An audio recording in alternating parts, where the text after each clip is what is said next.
골랐습니다. 이로써 쉽지 않다고 본 선거전에서 유명희 본부장이 최초로 WTO 수장이 될 가능성이 점쳐지고 있습니다. 유 본부장과 함께 결선에 진출한 후보는 나이지리아의 응거지 오콘조 이에올라 후보입니다. 이제 앞으로 164개의 WTO 회원국들의 마지막 투표를 거쳐 다음 달 초에 최종 결정될 예정입니다. 유명희 본부장이 WTO 수장이 되기 위해서 가장 큰 장애물은 일본입니다. 일본은 노골적으로 한국인 WTO 총장이 나오면 안 된다며 유명희를 지지 안 한다고 천명했습니다. WTO에서 한국과 일본이 분쟁 중인 사실도 있었지만 국제사회에서 한국의 발언권이 커지는 사태를 경계하려 하기 때문이었습니다. 이 때문에 일본은 비공식적으로 주요 회원국들에게 주요국가 분쟁이 진행 중인 국가후보가 사무총장에 당선되는 것은 부적절하다는 내용을 전달하며 사실상 한국 낙선운동을 펼쳤습니다. 하지만 이에 유명희 본부장과 한국 정부는 일본을 보란듯이 막강한 외교전을 펼쳤습니다. 유명희 본부장은 7월부터 최근까지 미국과 스위스, 프랑스, 스웨덴 등을 방문하며 주요 인사들을 만나 지지를 호소했습니다.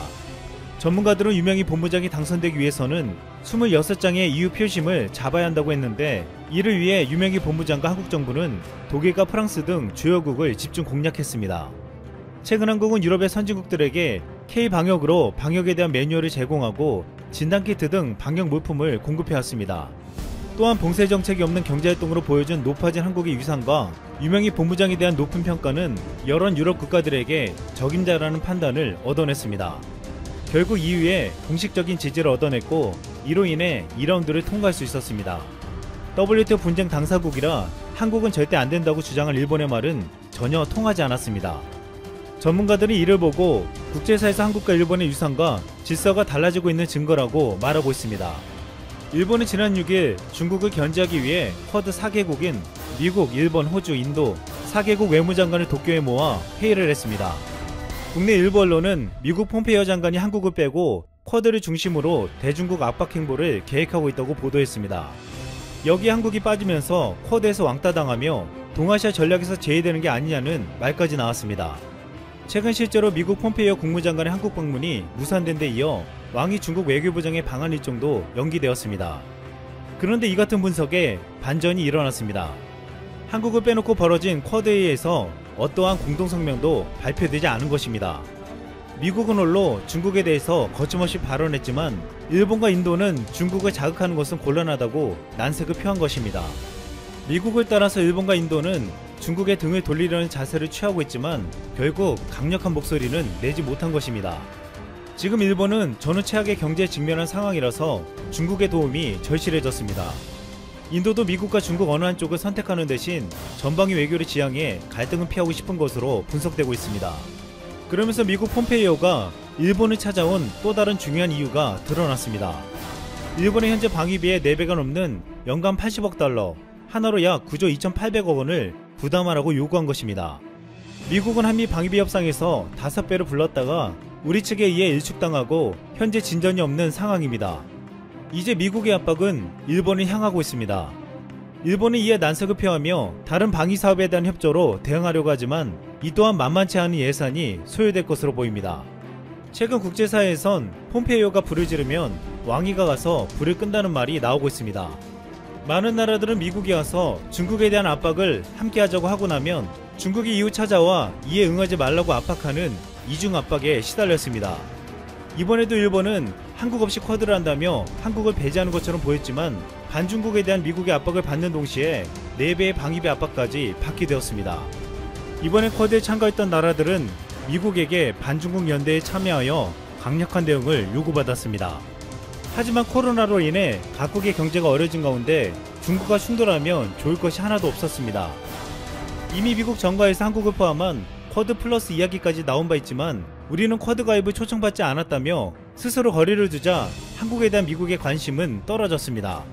따라서 현재 미중 갈등 국면 속에서 한국의 쿼드 참여 여부에 촉각을 곤두세웠던 중국은 더 이상 한국을 신경 쓸 이유가 없어졌기 때문에 자연히 방한 취소에 나섰다는 분석도 나왔습니다. 이 때문에 이번에 폼페이오도 왕이도 한국에 오지 않았던 것은 일각에서 말하듯이 왕따를 당한 것이 아니라 오히려 외교적으로 더 나았다는 말이 나오는 것입니다.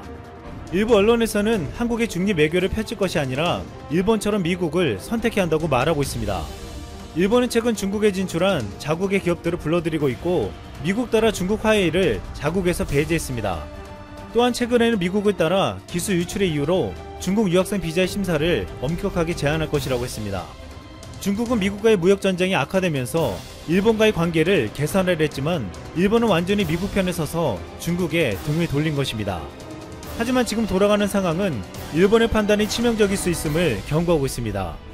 중국을 강하게 때리며 이에 일본도 따르라고 했던 트럼프가 재선에 실패할 가능성이 커지고 있기 때문입니다. 만약 트럼프가 떨어지고 바이든이 집권 후 중국과의 관계를 개선한다면 일본은 낭패를 볼 가능성이 커집니다. 트럼프는 확진 판정을 받은 후 지난 8일 바이든과 격차가 16%까지 벌어졌는데 최근 65세 이상 노년층에서는 무려 27%포인트까지 격차가 벌어진 것으로 나타났습니다.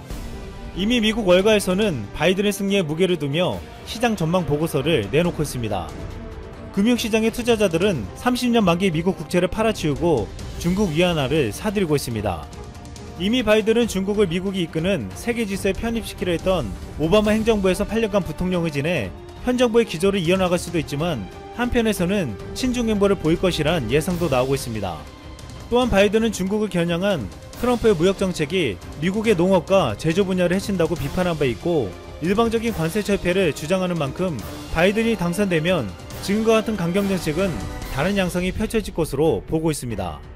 중요한 것은 바이든이 되어도 지금의 대중국 압박이 사라지지는 않겠지만 미국의 이익을 위해서는 중국과의 관계를 개선할 가능성이 크다는 것입니다. 그렇게 되면 미국의 반중국 기조에 따라 적극 참여했던 일본은 결국 난처한 상황에 놓일 수 있게 된다는 것입니다. 이 때문에 외교 전문가들은 한쪽 편에 서는 것이 지극히 위험하다는 것을 지적하고 있습니다. 이제 유명희 본부장이 WTO 사무총장이 되기 위해서는 마지막 관문이 남아있습니다. WTO 사무총장 최종 선거에서는 2명 중에 반드시 만장일치가 나와야 당선이 됩니다. 만약 결선에서 만장일치를 얻지 못하면 현직 사무차장 중 1명이 사무총장 대행직을 수행하고 사무총장 선출 과정을 새롭게 진행하게 됩니다. 그런데 여기서 앞으로 놀라운 상황이 벌어질 수도 있다고 전망하고 있습니다. 오래전부터 중국은 미국과 유럽을 밀어내고 아프리카에 가장 많은 유무상 원조를 하며 이권을 차지하고 있습니다. 그 중에서 대표적인 국가가 나이지리아입니다. 이 때문에 중국은 자신들의 입지를 강화시키기 위해 나이지리아 후보를 지지하고 있습니다. 반대로 미국은 중국이 지지하는 아프리카 후보가 되는 것을 막으려고 할 것으로 전망되고 있습니다. 그동안 보호무역을 강행하며 대부분 WTO에서 패소하여 패소왕이라 불렸던 미국은 최근 중국과의 분쟁에서 또다시 패소했습니다. 이 때문에 미국에서는 중국이 지지하는 나이지리아 후보가 WTO 사무총장이 된다면 최근 코로나 사태에서 WTO 사무총장이 보여줬던 친중 행보가 재현될 수 있을 것을 우려하고 있습니다. 그렇다면 미국이 나이지리아 후보를 거부할 수도 있다고 전망되는 가운데 남아있는 한국 후보를 유일하게 거부할 나라는 일본으로 지목되고 있습니다. 일본은 국제 여론전에서 실패했지만 끝까지 한 표를 행사해 한국의 발목을 잡을 수 있다는 것입니다. 하지만 결국 이번에 미국의 압박으로 WTO 총장이 관둬서 새롭게 치르게 된 선거인 만큼 미국의 영향력이 강하게 작용할 것으로 보이고 있습니다. 이 때문에 일본도 미국의 눈치를 보지 않을 수 없다는 것입니다.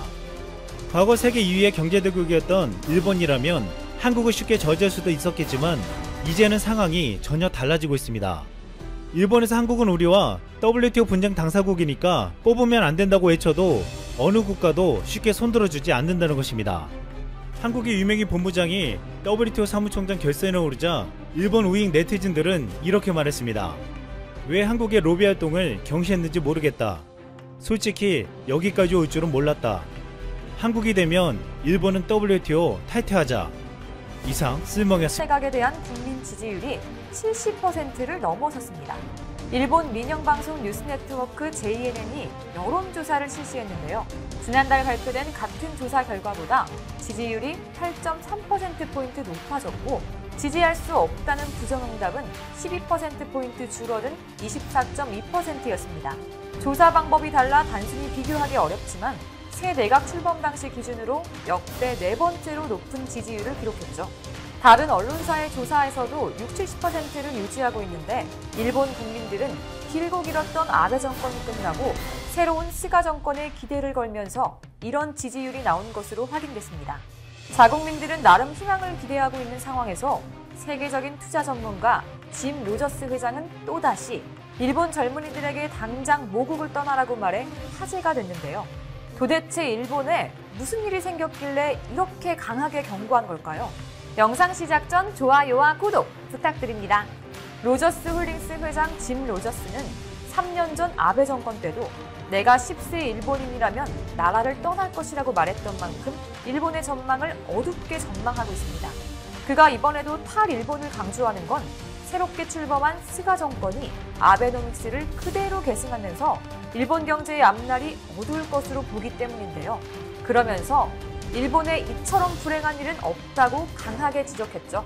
로저스는 이번 기고에서도 대규모 금융 완화와 적극적 재정 투입을 근간으로 하는 아베노믹스를 일부 중개업자와 대기업에만 혜택을 주는 시책, 일본을 파괴하기 위한 정책이라며 혹평했습니다. 아베 정권이 그동안 금융 완화를 통해 엔화 약세를 유도하면서 주가를 끌어올리는 데는 성공했지만 훗날 물가가 오르면 국민이 고통을 받게 된다는 게 로저스의 주장인데요. 실제로 이런 통화 절하 정책으로 중장기 경제 성장을 달성한 나라는 역사상 한 곳도 없습니다. 또 일본의 고령화와 인구 감소가 급속히 진행되는 것을 꼬집으며 이대로 간다면 일본은 100년 뒤엔 없어질지도 모른다고 말했죠. 더불어 로저스 회장은 21세기 후반엔 중국을 비롯한 아시아의 세기가 될 것이라고 예측했는데요. 그러면서 북한이 개방된다면 우수한 노동력 덕분에 투자가 쏠려 한국이 크게 성장하고 일본은 아시아의 성장에서 밀려날 것이라고 전망했습니다. 짐 로저스의 말이 얼핏 보면 일본을 비난하는 것 같지만 그는 오히려 일본을 좋아하기 때문에 일본인들에게 엄격한 메시지를 전하고 싶다고 밝혔죠. 이런 로저스의 걱정에도 일본에선 안타까운 일들이 벌어지고 있습니다. 코로나 장기화로 심각해진 일본의 경기 불황이 취약계층과 특히 여성들에게 극단적인 선택인 자살로 이어지고 있는 겁니다. 마이니치 신문에 따르면 올해 8월 일본의 자살자 수는 작년 8월보다 251명이 증가해 1,854명으로 나타났습니다. 분명 지난 6월까지만 해도 자살자 수가 꾸준히 감소해왔었는데 8월 들어 급격히 그 수가 늘어난 겁니다. 여기엔 30대 이하 여성 자살자 수의 급증이 영향을 미쳤는데요. 1,854명 중 여성은 651명으로 작년 같은 달에 비해 40.3%나 늘었고 30대 이하 여성으로 범위를 좁히면 증가율이 74%나 됩니다.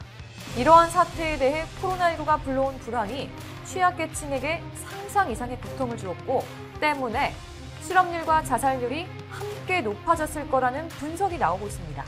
실제로 일본의 완전 실업률은 3년 3개월 만에 3%대에 들어섰는데요. 여기서 완전 실업률이란 매달 일본 총무성이 발표하는 대표적인 실업 관련 통계치로 전체 경제활동 인구 중 일할 의사는 있지만 주중 1시간도 유급 노동을 하지 못한 인구의 비율을 나타냅니다. 이번 총무성이 발표한 통계에 따르면 8월 일본 전국 완전 실업자 수는 총 206만 명으로 작년 동월 대비 49만 명이 증가했습니다. 이런 최악의 일본 경제 상황에 국민들이 죽어나가고 있는데도 그러거나 말거나 스가 총리는 취임한 지 한 달도 되지 않아 본인의 권력 휘두르기를 과시하며 벌써부터 잡음을 내고 있습니다. 그중 하나는 일본판 블랙리스트 사건으로 스가 총리가 아베 정권의 우경화 행보에 비판적 목소리를 낸 학자들을 일본 학술회의 회원 임명에서 제외한 겁니다. 일본 학술회의는 1949년에 출범해 각 분야의 학자들이 일본 정부에 정책 제언을 하고 연구 예산 배분 과정에서 적지 않은 영향력을 행사해 학자들의 국회로도 불리는데요. 일본 정부가 예산을 부담하지만 독립적으로 직무를 수행하도록 규정돼 있습니다. 일반인들에겐 다소 생소한 이 조직이 뉴스의 중심이 된 건 스가 총리가 전례 없는 거부권을 행사하면서부터입니다. 그는 최근 일본 학술회의가 자체적으로 추천해 올린 신규 회원 105명 가운데 6명을 탈락시키고 99명만 임명시켰죠.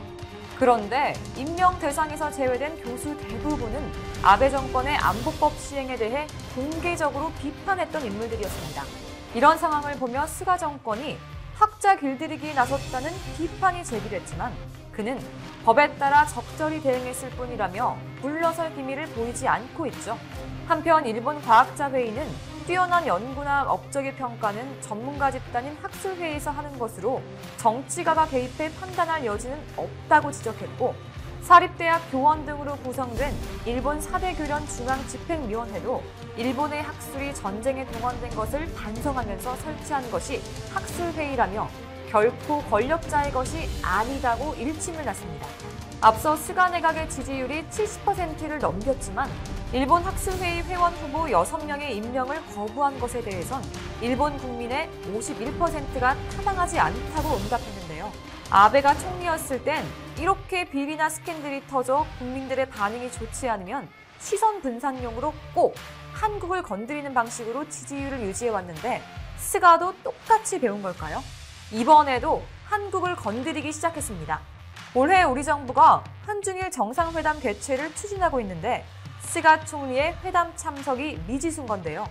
한국이 일본 기업의 자산을 매각하지 않는다고 약속해야만 스가 총리가 한국을 찾을 수 있다고 조건을 단 겁니다.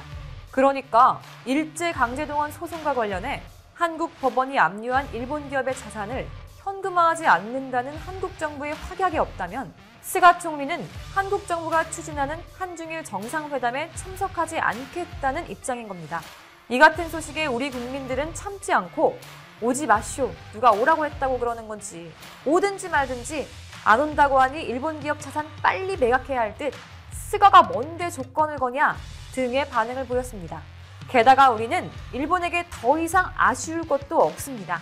한국의 지난 2분기 경제 성장률은 OECD 국가 중 1위를 기록했고 9월 수출액도 전년 동기보다 7.7% 증가해 코로나로 인한 수출 감소에서 7개월 만에 증가로 돌아서면서 올해 최고치를 기록했습니다. 심지어 올해 2분기 실질 국내 총생산 성장률에 대해 OECD 회원국가 중국, 러시아를 포함한 48개국을 조사한 결과 한국이 중국에 이어 두 번째로 높았습니다.